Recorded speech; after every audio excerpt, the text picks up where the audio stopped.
அன்பு தமிழ் நெஞ்சங்களுக்கு ஆஸ்ட்ரோ தமிழ் மகளின் இனிய வணக்கங்கள்.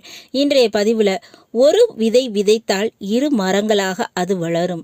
ஆமாங்க, மீன ராசியில் பிறந்த உங்களுக்கு வாழ்க்கையில் நீங்கள் செய்யக்கூடிய ஒரு செயலால் 2 பலன் கிடைக்கும்.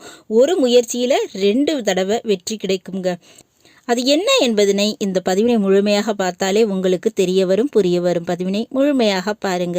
பதிவு பிடிச்சிருந்தால் லைக் பண்ணி, கமெண்ட் பண்ணி மற்ற நண்பர்கள், உறவினர்கள் பயன்பெற அவங்களுக்கும் ஷேர் பண்ண மறந்துடாதீங்க. இதுவரை நம்முடைய ஆஸ்ட்ரோ தமிழ் மகள் சேனலை சப்ஸ்கிரைப் பண்ணாத நண்பர்கள் சப்ஸ்கிரைப் பண்ணி கூடவே தெரிகிற பெல்லைக்கான கிளிக் பண்ணி ஆல் ஆப்ஷன்ஸும் செலக்ட் பண்ணி வச்சுக்கோங்க.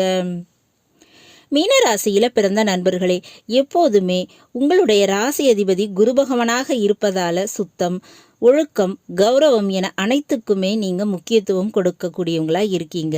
பணத்தினை விட சுய ஒழுக்கம், கௌரவம், பேர் புகழ் இதுக்கு ஆசைப்படக்கூடியவர்கள் நீங்கள்.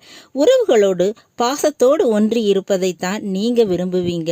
குடும்ப கடமைகளை கண்ணும் கருத்துமாக செய்யக்கூடியவங்க நீங்கள். உங்களுடைய சுயநலத்தினை விட குடும்ப நலனை பெரிதாக நினைப்பவர்கள்.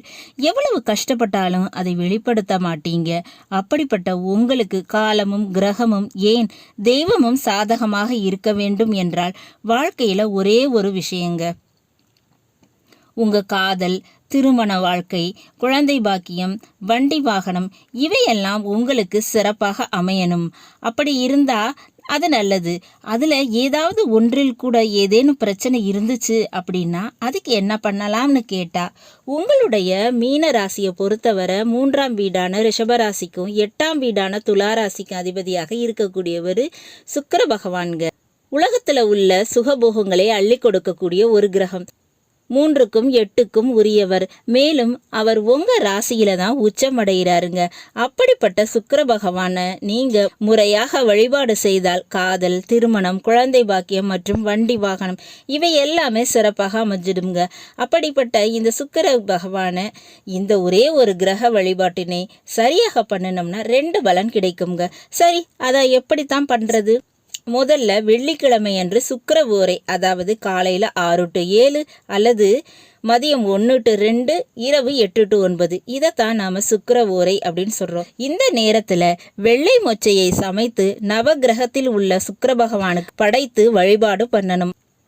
அல்லது வீட்டிலேயே தீபம் ஏற்றி அந்த விளக்குக்கு முன்னாடியே இந்த வெள்ளை மொச்சையை படைத்து வழிபாடு செய்யணுங்க. இது சுக்கிர ஓரையில தான் பண்ணணும். அப்படி பண்ணினீங்கன்னா என்ன பலன் கிடைக்கும்? 3ஆம் வீட்டுக்கு உரியவர், அதாவது ரிஷபராசிக்கு உரியவர் சுக்கிர பகவான். அப்போ முயற்சியில் வெற்றி கிடைக்குங்க. காதல் முயற்சி, திருமண முயற்சி, வண்டி வாகனம் வாங்கக்கூடிய முயற்சி இதில் எல்லாம் வெற்றி கிடைக்கும். 8ஆம் வீட்டுக்கும் அதிபதி. அப்போ வெளிநாடு சம்பந்தமான முயற்சிகளில் வெற்றி கிடைக்கும். பெண்களுக்கு மாங்கல்ய பலம் உண்டு. கணவனால் பிரச்சனை இருந்துச்சுன்னா அந்த பிரச்சனையானது சரியாகும். ஏன்னா 3ஆம் வீட்டுக்கும் 8ஆம் வீட்டுக்கும் உரியவர். அப்போ ஒரு வழிபாடு பண்ணுனா இந்த 2 வீட்டுக்கு உரிய பலனும் கிடைக்குங்க. தெய்வம் அப்படின்னு பார்த்தா காமாட்சி அம்பிகையின் வழிபாடு. இது செஞ்சால் அந்த அன்னை உங்கள் கண்ணீரை நிச்சயமாக துடைப்பாளுங்க. பொதுவாக மீனராசியில் பிறந்தவங்களுக்கு காமாட்சி அன்னையின் தொடர்பு அப்படின்றது நிச்சயமாக வாழ்க்கையில் வந்தே தீருங்க. இதில் மாற்றம் இல்லை. காமாட்சி அன்னைக்கு கரும்பு சாற்று வழிபாடு செய்யும் போது 7.5 சனி, கண்டக சனி, அஷ்டம சனி போன்ற கண்ட பிரச்சனைகள் எல்லாமே தீர்ந்து போயிடுங்க. அதே நேரத்தில் ஆயுள் தீர்க்கமடையும். அதுபோல் வம்பு வழக்கு பிரச்சனை தீரும். அப்போ ஆயுளையும் கொடுத்து வம்பு வழக்கு பிரச்சனைகளையும் தீர்ப்பாள் அன்னை காமாட்சி. அப்படிப்பட்ட காமாட்சி அம்பிகையை வணங்கும் போது இது எல்லாத்தையும் உங்களுக்கு தந்து, அதாவது இரட்டிப்பு பலன் கிடைக்குங்க. ஆயுளையும் காப்பாற்றி கொடுப்பா, வம்பு வழக்கு பிரச்சனைகளையும் முடித்து கொடுப்பாள் அன்னை காமாட்சி. ஸோ இந்த 2 பலன் நிச்சயமாக உங்களுக்கு வந்து சேரும். அது மட்டும் இல்லைங்க, வெள்ளிக்கிழமைகளில் முயற்சிகளை செய்யணும். அதாவது திருமண விஷயம், குழந்தை பாக்கியம், வண்டி வாகனம் போன்ற புதிய முயற்சிகளை செய்யும் போது எளிதாக அது சக்ஸஸ் ஆகுங்க. இப்படிப்பட்ட விஷயங்களை தாராளமாக நீங்கள் ஃபாலோ பண்ணுங்க. நமக்கு மேலே தெய்வம்னு ஒன்று இருக்குது அப்படின்னு சொல்லுவோம். அந்த தெய்வத்தினால் தான் நம்மளுடைய ஜாதக பலன்களை கூட மாற்ற முடியுங்க. ஜாதக ரீதியாக ஏதேனும் கோளாறு இருந்தாலும் சரி, தோஷம் இருந்தாலும் சரி, இந்த தெய்வ வழிபாடு அப்படின்றது நிச்சயமாக நமக்கு தீவினைகளை அகற்றி நற்பலன்களை கொடுக்கும் நல்வழி காட்டும். அப்படிப்பட்ட இந்த விஷயங்களை ஃபாலோ பண்ணி பாருங்க. இந்த பதிவு உங்களுக்கு பிடிச்சிருக்கும்னு நினைக்கிறேன். பிடிச்சிருந்தா லைக் பண்ணி கமெண்ட் பண்ணி மற்ற நண்பர்கள் உறவினர்கள் பயன்பெற அவங்களுக்கும் ஷேர் பண்ண மறந்துடாதீங்க.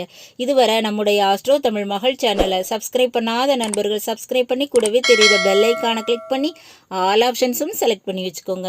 மீண்டும் ஒரு நல்ல வாய்ப்பினில் உங்கள் அனைவரையும் சந்திக்கிறேன். அதுவரை ஆஸ்ட்ரோ தமிழ் மகளின் அன்பு கலந்த வணக்கங்கள். நன்றி.